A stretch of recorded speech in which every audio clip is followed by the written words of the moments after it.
Hello friends, welcome to our channel. तो आज हम बात करेंगे ट्रांसफार्मर की। ट्रांसफार्मर में अब तक जो भी इलेक्ट्रिकल से इलेक्ट्रिशियन के जो भी क्वेश्चन आए हुए हैं उन्हीं सारे क्वेश्चन को हम फोकस करेंगे। और इस बुक को ये बुक यूथ पब्लिकेशन की है, तो यहाँ पर ट्रांसफार्मर के सारे क्वेश्चन को हम वन बाय वन कवर करने की कोशिश करेंगे। बहुत सारे इसके बाद इस वीडियो के पार्ट भी आने वाले हैं, ठीक है। तो चलिए बात करते हैं पहले क्वेश्चन की। Laminated core in electrical machine are use to reduce. जो इलेक्ट्रिकल मशीन की जो होती है, कोर होती है, उसको लेमिनेट करते हैं कौन से लॉसेस को रिड्यूस करने के लिए ओपन करते हैं। जैसे कि जो ये आंसर तो आपको रटा होना चाहिए। आपको दो टाइप के लॉसेस मैंने पढ़ाए थे, वेरिएबल लॉसेस और कांस्टेंट लॉसेस। ए वाला जो लॉसेस जो होते हैं आपका काय के अंदर आते हैं, आपके कांस्टेंट लॉस के अंदर आते हैं। ट्रांसफार्मर की बात करो तो कांस्टेंट लॉस के अंदर आपके दो आते हैं, एडी करंट और हिस्टेरिस लॉस, ठीक है। तो एडी करंट लॉसेस का यूज करते हैं हम लेमिनेटेड जो करते हैं कोर को, वो काय को रिड्यूस करने के लिए करते हैं अपन, एडी करंट को और रिड्यूस करने के लिए अपन करते हैं। तो ए इसका आंसर आपका क्या हो जाएगा, आपका बी हो जाएगा। एडी करंट लॉसेस को अपन कम करने के लिए करते हैं, ठीक है। तो ऐसे ही आपको क्वेश्चन, अगर आप एक ही बुक को कम से कम 3 से 4 बार आपको लगा लोगे तो आपको पता चल जाएगा कि कहां से क्वेश्चन और किस टाइप के क्वेश्चन आते हैं, तो आपको करने में बड़ा इजी रहेगा, ठीक है। चलिए आप सेकंड क्वेश्चन लगा लेते हैं। Percentage voltage regulation that is equal to, आपको फिल इन द ब्लैंक्स दे दिया, into 100% where BNL equal to no load voltage और BFL equal to full load voltage, ठीक है। तो आपको मैंने ये आपको काफी बार बताया होगा, या आपने पढ़ा होगा, ये क्या होता है आपका वोल्टेज रेगुलेशन का परसेंटेज के अंदर फॉर्मूला होता है, जो क्या होता है आपका नो लोड वोल्टेज माने full load voltage upon full load. आपको याद कर रखना है, यहाँ पर आपका लास्ट में क्या आता है, फुल लोड आता है, मतलब जो no load minus full load, ठीक है, और अपॉन क्या आता है, फुल लोड ही आता है, FL आता है, ठीक है, इनटू वाई 100 होता है, ये इसका फॉर्मूला होता है। तो इसका ये ऑप्शन आपको पहले ही दिख रहा होगा कि इससे मैच वाला कौन सा ऑप्शन है आपको, पहला ऑप्शन है, no load minus full load upon full load into 100। ये आपका परसेंटेज वोल्टेज रेगुलेशन का फॉर्मूला होता है, जो कि इस पे न्यूमेरिकल भी आते हैं और बहुत बार एग्जामिनर इसको डायरेक्टली पूछ लेता है फॉर्मूले के हिसाब से, ठीक है। तो थर्ड क्वेश्चन पे चलते हैं अपन। थर्ड क्वेश्चन अपना क्या है, the material most suitable for manufacture of core of transformer. जो कोर जो बनाई जाती है ट्रांसफार्मर की, वो उसमें कौन सा मटेरियल ज्यादातर यूज किया जाता है, ये आपको पता ही होगा। CRGO की कोर अपनी होती है। ये आप मैंने एक क्वेश्चन आपको बहुत बार रटाया हुआ है। इसका फुल फॉर्म क्या होता है, cold roll grain oriented steel. CRGO इसको कहते हैं, CRGO इसको कहते हैं क्या, cold rolled grain oriented steel इसको कहते हैं। तो होप सो एक इसका क्वेश्चन का तो आंसर आपको पता ही होगा, क्योंकि ऐसे सिंपल क्वेश्चन आपको एग्जाम में पूछे जाते हैं, सीधा 1 लाइनर क्वेश्चन होते हैं, इसमें ज़्यादा सोचने का आपको कोई वक्त नहीं दिया जाता। अगर ये आपको क्वेश्चन आपको पता होगा, मतलब डायरेक्टली आपको पता होगा कि कौन सी कोर की यूज की जाती है, कौन से मटेरियल की कोर यूज की जाती है, नो लोड फुल लोड का वोल्टेज रेगुलेशन का फॉर्मूला क्या होता है, और किस लॉसेस को कम करने के लिए अपन लेमिनेट करते हैं, तो ये क्वेश्चन आपको रटना जाना है। देखो समझना तो है, एक बार आपको समझना है, बाकी की तो टाइम आपको रटना है। मतलब रटने का मतलब मैं ये बोल रहा हूँ कि इसी बुक को आपको कम से कम 5 से 6 बार आपको ये लगा देना है। अगर आप इसी बुक को 5 से 6 बार लगा दोगे तो ये आपको बुक रट जाएगी, और जब क्वेश्चन आपको रटे हुए एग्जाम में आएंगे तब आपको पता चलेगा आपकी एफिशिएंसी कितनी हाई हो चुकी होगी और बच्चों के बेहतर, ठीक है। चलिए नेक्स्ट क्वेश्चन की बात करते हैं। Silica gel breather are fitted with glass so that the colour of crystal is visible when crystal absorb moisture it change it colour from blue to. ये पूछा जा रहा है कि जब सिलिका जेल के अंदर जो ब्रीथर लगा होता है, ब्रीथर के अंदर जो सिलिका जेल लगा रहता है, जब वो मॉइस्चर को सूख लेता है तो उसका कलर ब्लू से किस में चेंज हो जाता है। ये मैंने आपको बहुत बार पढ़ाया, ये पिंक में चेंज हो जाता है, PIN के पिंक। ब्लू है पानी, स्टार्टिंग में क्या रहता है आपका, ब्लू कलर रहता है सिलिका जेल का, और जब वो मॉइस्चर सोख लेता है तो उसका कलर क्या हो जाता है आपका, पिंक। ये क्वेश्चन आपका बहुत बार पूछा जाता है, तो ये क्वेश्चन आपको रटे होने चाहिए कि भैया सिलिका जेल का इनिशियल, कभी कभी पूछ लेता है आपका सिलिका जेल का इनिशियल कलर क्या होता है, ब्लू, जब यूज करने के बाद उसका कलर क्या होता है आपका, पिंक। तो ये क्वेश्चन आपको रटे होने चाहिए, ठीक है। चलिए बात करते हैं नेक्स्ट क्वेश्चन की। In a current transformer when the current is flowing in the primary circuit then the secondary current circuit is. इसमें यह पूछा जा रहा है करंट ट्रांसफार्मर के प्राइमरी सर्किट में जब करंट प्रभावित हो रहा हो तब सेकेंडरी परिपथ को not to be kept open, not to be kept short circuited, neither open not short circuited, there is no such condition. ऐसी कोई कंडीशन नहीं होती। तो इसका आंसर क्या है आपका, not to be kept open. उसको आप ओपन नहीं रख सकते, क्योंकि इसमें क्या है आपका बहुत ज्यादा करंट अधिक होता है, इसलिए उसको आप क्या है ओपन नहीं रख सकते, ठीक है। तो काफी ओपन नहीं रख सकते, ठीक है। इसका आप व्याख्या भी आप पढ़ सकते हो, देखो यही लिखा होगा इसके अंदर, सीटी की द्वितीय कुंडली, सेकेंडरी कुंडली को खुला नहीं रखना चाहिए। खुला होने के द्वितीय कुंडली में अति उच्च वोल्टेज उत्पन्न होती है, हाई वोल्टेज उत्पन्न होगी जो वहां पर कार्य करने वाले व्यक्ति के लिए खतरनाक होगी। इसके लिए तथा ट्रांसफार्मर की कोर भी अधिक प्रकार होगी, अपना चुंबकीय गुण सदैव के लिए नष्ट कर देगा। तो इसी को आपको ओपन नहीं रख सकते, उसको ओपन नहीं रख सकते, ठीक है। तो चलिए बात करते हैं नेक्स्ट क्वेश्चन की। The potential transformer is used to reduce the high voltage to a safe value of the operation for the operation of voltmeter the primary as the primary has more number of turns than secondary. जो potential transformer, ये क्या है आपका PT, जिसको क्या कहते हैं PT. PT क्या, देखो देखो दो चीजें होती है आपकी, सीटी होती है एक पीटी होती है। पीटी के अंदर अपन क्या करते हैं, वोल्टेज को हाई वोल्टेज को लो वोल्टेज में कन्वर्ट करते हैं, लो वोल्टेज में कन्वर्ट करते हैं, लो वोल्टेज में अपन कन्वर्ट करते हैं। क्यों करते हैं, क्योंकि इस ये पीटी क्या होता है आपके दो चीजों के लिए काम आता है, आपका प्रोटेक्शन में काम आता है, एक आपका मीजरिंग डिवाइस के लिए काम जाता है। तो पीटी से आप क्या करते हो, हाई वोल्टेज को लो वोल्टेज में कन्वर्ट करके अपन लो वोल्टेज को आपको उसको रीड करते हैं, ठीक है। और सीटी का क्या काम होता है, और पीटी के अंदर जो ट्रांसफार्मर लगा रहता है ना, वो स्टेप कैसा होता है, स्टेप डाउन। ये बात आपको याद रखना चाहिए, स्टेप डाउन ट्रांसफार्मर होता है, स्टेप डाउन, ठीक है। मैं इसको मिटा देता हूं, स्टेप मतलब पीटी के अंदर आपका कौन सा होता है, स्टेप डाउन, स्टेप डाउन, ठीक है, स्टेप डाउन। और एक आई के लिए काम यूज ये कहते हैं मीजरिंग के लिए, मीजरिंग इंस्ट्रूमेंट के लिए यूज की जाती है। अब आ जाओ सीटी के लिए। सीटी क्या होती है आपकी, सीटी में अपना ये ट्रांसफार्मर कौन सा यूज करते हैं, ये स्टेप अप ट्रांसफार्मर यूज करते हैं। इस सीटी को क्या करते हैं, बहुत ज्यादा हाई करंट जो होता है ना उसको कम करके उसको मीजर करने के लिए काम करते हैं। तो इसके अंदर कौन सा ट्रांसफार्मर लगेगा, स्टेप अप ट्रांसफार्मर लगेगा, स्टेप अप ट्रांसफार्मर लगेगा, ठीक है। सीटी भी मीजरिंग और प्रोटेक्शन के लिए काम होती है। और सीटी से अपन क्या करंट नापते हैं, लेकिन करंट जो हाई वैल्यू का जो करंट होता है उसको नापते हैं। तो उसको नापने के लिए क्या करते हैं अपन, बहुत सारे हाई करंट स्टेप अप करते हैं, मतलब वोल्टेज को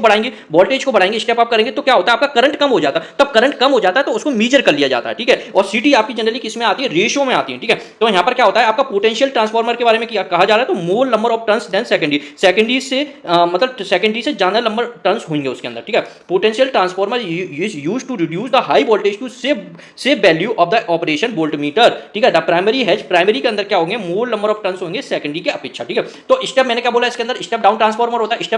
स्टेप डाउन ट्रांसफार्मर के अंदर क्या होता है, secondary side, step down side में क्या होता है, सेकेंडरी साइड आपके नंबर ऑफ टर्न्स कम होंगे, प्राइमरी साइड क्या होंगे आपके नंबर ऑफ टर्न्स ज्यादा होंगे, ठीक है। तो यही वो क्वेश्चन कर रहा है, ठीक है, कहने की कोशिश कर रहा है। नेक्स्ट क्वेश्चन क्या है आपका, iron core of power transformer is laminated to reduce, iron core of power transformer is laminated to reduce eddy current loss. ये तो सेम क्वेश्चन आ गया, रिपीट हो गया पहले वाले क्वेश्चन की जैसे। Iron core of power transformer is laminated काय के लिए की जाती है, एडी करंट लॉसेस को कम करने के लिए ये यूज किया जाता है, ठीक है। तो नेक्स्ट क्वेश्चन क्या है, which of the following is not the essential condition for parallel operation of two transformer, मतलब इसमें से कौन सी आपकी कंडीशन मतलब जरूरी नहीं है पैरेलल ऑपरेशन ऑफ ट्रांसफार्मर, मतलब दो ट्रांसफार्मर है, मतलब ट्रांसफार्मर फर्स्ट और ट्रांसफार्मर सेकंड, इन दोनों को क्या है आपको पैरेलल में चलाना है, पैरेलल में यूज करना है। तो इनमें से कौन सी कंडीशन इतनी ज्यादा जरूरत नहीं है। देखो सेम फेज सीक्वेंस ये होनी चाहिए, सेम फ्रीक्वेंसी ये भी होनी चाहिए, सेम वोल्टेज रेशियो ये भी होनी चाहिए, सेम केवीए रेटिंग होना हो तो अच्छा है, ना भी हो तो भी चलेगा। जरूरी नहीं है आपकी दोनों की ट्रांसफार्मर की सेम केवीए रेटिंग हो, मतलब पहला ट्रांसफार्मर आपका 50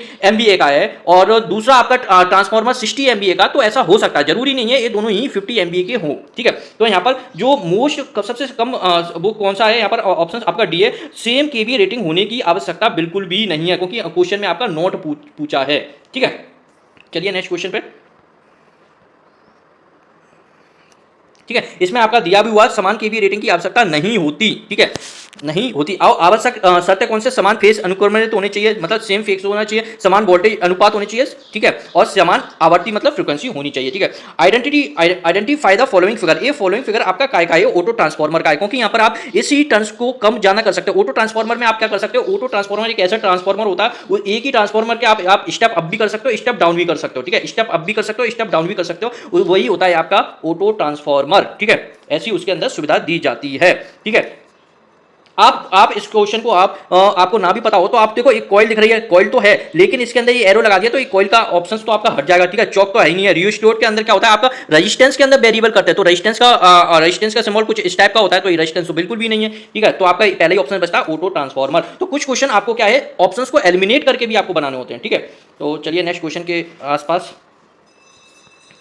the friction losses in real transformer, जो फ्रिक्शन लॉसेस जो होते हैं ट्रांसफार्मर के अंदर वो कैसे होते हैं, देखो आपको पहले ही बता दिया है, transformer is a static device, उसके अंदर कोई भी रोटेटिंग पार्ट नहीं होते। तब रोटेटिंग पार्ट नहीं होता है तो उसके अंदर फ्रिक्शन लॉस कैसे हो सकता है भाई साहब, ये बता दीजिए आप मेरे को। तो फ्रिक्शन लॉस कैसे होते हैं आपका, जीरो, ऑप्शन हो जाएगा जीरो। ये आपका सिर्फ कॉमन सेंस ही तो पूछना चाह रहा है एग्जामिनर, आपसे बहुत ज्यादा बड़ी चीज को ना पूछने की कोशिश कर रहा है एग्जामिनर। तो आपका फ्रिक्शन लॉस क्या हो जाएगा आपका जीरो, ठीक है। तो चलिए नेक्स्ट क्वेश्चन पे चलते हैं। क्वेश्चन नंबर 11 आपका क्या कह रहा है, a transformer is a device which, एक ट्रांसफॉर्मर है, वो डिवाइस है, वो क्या करती है, change AC to DC, DC कहां से आ गया भैया, ये ऑप्शंस को हटाओ, convert DC to AC, DC फिर आ गया, इसको हटाओ, क्योंकि ट्रांसफॉर्मर अपना मतलब एसी में काम करता है, अल्टरनेटिंग करंट में काम करता है, ठीक है। स्टेप अप और स्टेप डाउन, हाँ भैया स्टेप अप स्टेप डाउन तो करता है, AC voltage and current, AC voltage and current, ये भी सही बात है, तो इसका ऑप्शन क्या हो जाएगा, सी सही हो लग रहा है, ठीक है, तो सी इसका आंसर सही है। और फोर्थ क्वेश्चन ऑप्शन को भी पढ़ लेते हैं, step up and step down सही है, लेकिन यहाँ पर क्या आ गया, डीसी आ गया, डीसी वोल्टेज एंड करंट को नहीं करता है, तो आपका क्या आंसर हो जाएगा इसका, see simple, step up step down करता है वो transformer AC voltage and AC current को, ठीक है। चलिए मैं आपको एक और की पॉइंट यहाँ पर बता देता हूँ, जो डीसी टू डीसी जो कन्वर्ट करता है उसको अपन कौन सी डिवाइस कहते हैं, ये आपको मेरे को कमेंट करना है, कमेंट करके इसका आंसर मुझे आपको देना है, आप कैसे भी सर्च करो, इसको आपको बताना है, डीसी टू डीसी जो कन्वर्ट करता है उसको अपन क्या कहते हैं, कौन सा ट्रांसफॉर्मर कहते हैं, या फिर क्या कुछ उस डिवाइस का नाम क्या कहते हैं, उसको आपको मेरे को कमेंट करना है, ठीक है, ये आपके लिए होमवर्क हो गया, ठीक है। चलिए नेक्स्ट क्वेश्चन पे आ जाते हैं।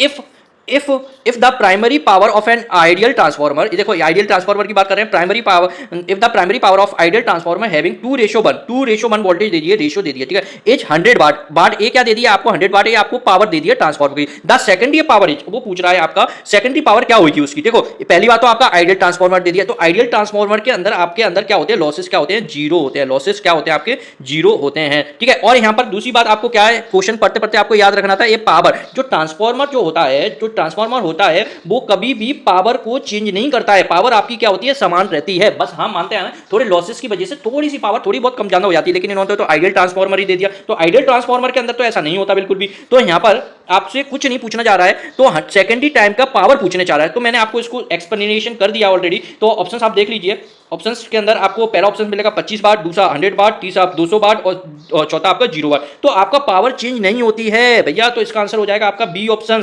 ट्रांसफॉर्मर में कभी भी पावर चेंज नहीं होती है, कितनी बार मैंने आपको पढ़ाया है, तो इसमें क्या इसका आंसर क्या हो जाएगा, इसका आंसर क्या हो जाएगा आपका बी ऑप्शन, ठीक है। आदर्श ट्रांसफॉर्मर आइडियल ट्रांसफॉर्मर के अंदर पावर चेंज नहीं होती है, तो सेम की सेम पावर रहेगी, प्राइमरी साइड भी सेम पावर रहेगी, सेकेंडरी साइड भी आपकी पावर क्या होगी, सेम रहेगी ट्रांसफॉर्मर के अंदर, ठीक है।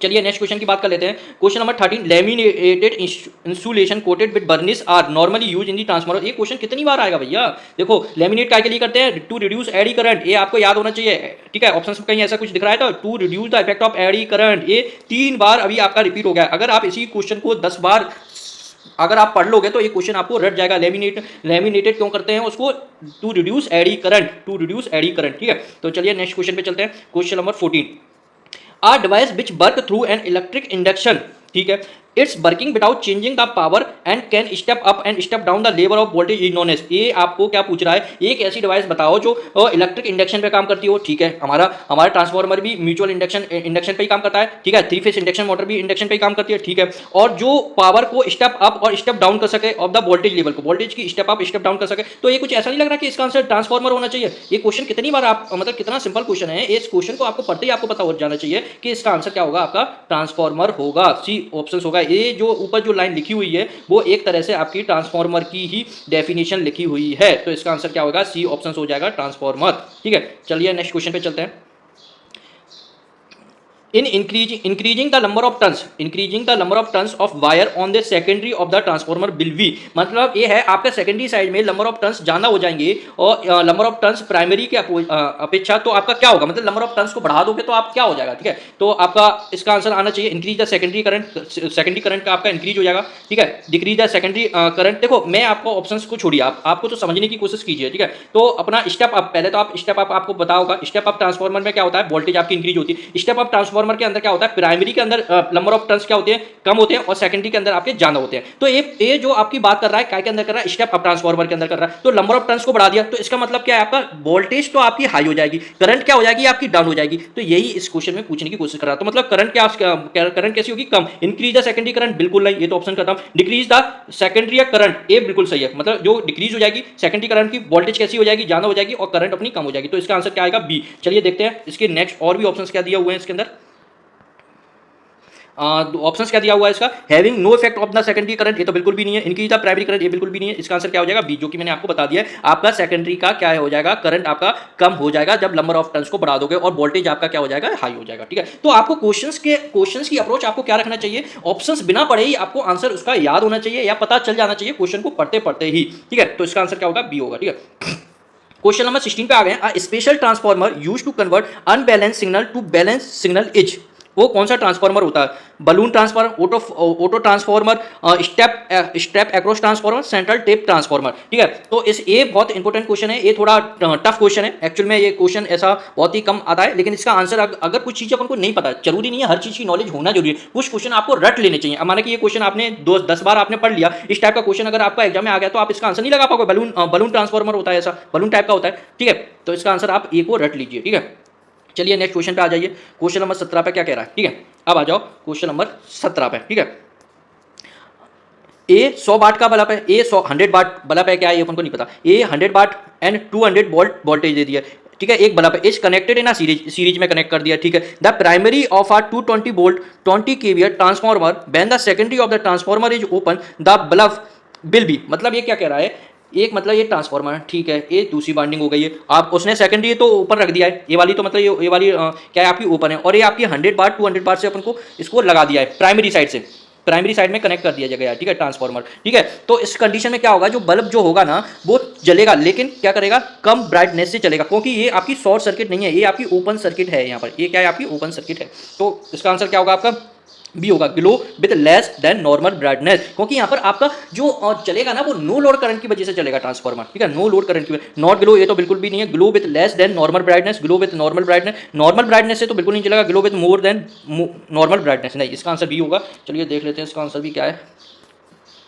हाँ, आंसर बी दिया हुआ है, क्योंकि जलता है लेकिन कम ब्राइटनेस से चलता है जितना उसे चलना चाहिए। ठीक है, तो चलिए नेक्स्ट क्वेश्चन पे आ जाते हैं। नेक्स्ट क्वेश्चन आपका क्या कह रहा है, in a step up transformer. Step up transformer के अंदर क्या होता है? देखो बिना ऑप्शंस पढ़े आपको ये पता होना चाहिए, स्टेप अप ट्रांसफार्मर के अंदर वोल्टेज आपका इंक्रीज होता है, करंट आपका डिक्रीज होता है, ये सेकेंडरी साइड में होता है। ठीक है, सेकेंडरी साइड में। चलिए देखते हैं ऑप्शंस क्या क्या दिया हुआ है, इससे मिलता जुलता कुछ है क्या। Secondary power is less than primary, power तो चेंज ही नहीं होती भैया, ये ऑप्शन तो हटा ही दो पढ़ते ही। ठीक है, secondary current is always higher than primary current, ये तो बिल्कुल भी नहीं होता। सेकेंडरी करंट कैसे जाना हो जाएगा प्राइमरी से? बिल्कुल नहीं। Secondary turns are more than primary, हमने हाँ ये होता है। देखो स्टेप अप ट्रांसफार्मर के अंदर क्या होता है, सेकेंडरी के टर्न आपके क्या होते हैं, ज्यादा होते हैं। Step up transformer, step down transformer, sorry step up transformer में स्टेप अप ट्रांसफार्मर दिया ना, तो अपन को क्या करना है, प्राइमरी के कम होते हैं और सेकेंडरी के आपके ज्यादा होते हैं टर्न्स। ठीक है, ये आपका क्या होता है, स्टेप अप ट्रांसफार्मर होता है। तो इसका आंसर क्या हो जाएगा आपका? सी हो जाएगा, सेकेंडरी के टर्न्स मोर देन प्राइमरी के टर्न्स। मतलब ये आपका प्राइमरी साइड हो गया, ये आपका सेकेंडरी साइड में क्या होता है, नंबर ऑफ टर्न्स ज्यादा होते हैं स्टेप अप ट्रांसफार्मर के अंदर। ठीक है,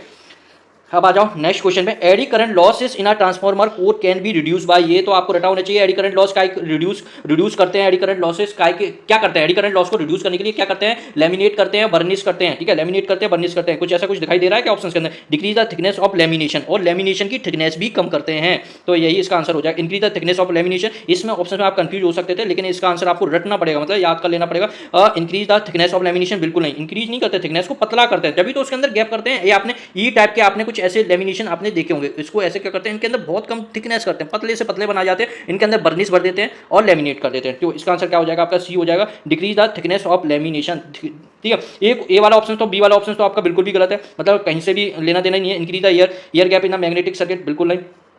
रिड्यूस द, ऐसे सी बी और डी को तो आप ऑप्शंस को पढ़ के ही आप हटा सकते थे, और ए और बी में थोड़ा कंफ्यूज हो सकते थे। अगर कंफ्यूज नहीं होना है तो आपको क्या करना है, आपको इसी बुक को कम से कम 4 से 5 बार लगा देनी है, तो ये क्वेश्चन का आंसर आपको रट जाएगा। तो decrease the thickness of lamination करते हैं एडी करंट को कम करने के लिए। चलिए नेक्स्ट क्वेश्चन पे आ जाते हैं।